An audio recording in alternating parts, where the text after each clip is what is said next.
কিশোরগঞ্জের তারাইল বাজার গোরস্থান মার্কেটে পুড়ে গেছে ৮টি দোকান ও ৫টি বসতঘর। সোমবার দুপুর ১২টার দিকে কিশোরগঞ্জের তারাইল বাজার গোরস্থান সংলগ্ন নুরুল ইসলাম মার্কেটে জ্বালানি তেল পেট্রোল বোতলে ঢালতে গিয়ে মুখে থাকা সিগারেট থেকে আগুনের সূত্রপাত হয় বলে জানান ব্যবসায়ীরা। খবর পেয়ে তারাইল ফায়ার সার্ভিসের ২টি ইউনিট আগুন নেভানোর কাজ শুরু করেন। এ সময় দ্রুত আগুন ছড়িয়ে পড়লে পরিস্থিতি নিয়ন্ত্রণের বাইরে চলে যায়। কিশোরগঞ্জ ফায়ার সার্ভিস ও সিভিল ডিফেন্সের উপপরিচালক এনামুল হক জানান, তদন্ত টিম কাজ করে ক্ষয়ক্ষতির পরিমাণ নির্ধারণ করবেন।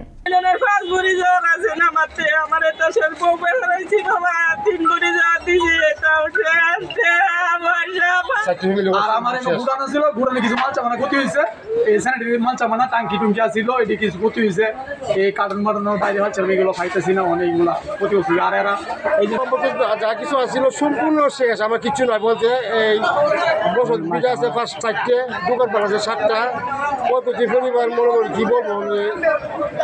আমাদের তারাইল ফায়ার স্টেশন থেকে ২টা ইউনিট আগুনের অগ্নিকাণ্ডে আসে এবং দ্রুত তারা আলোচনা করে আগুনের ভয়াবহতা দেখে তারা আরো সাহায্য চায়।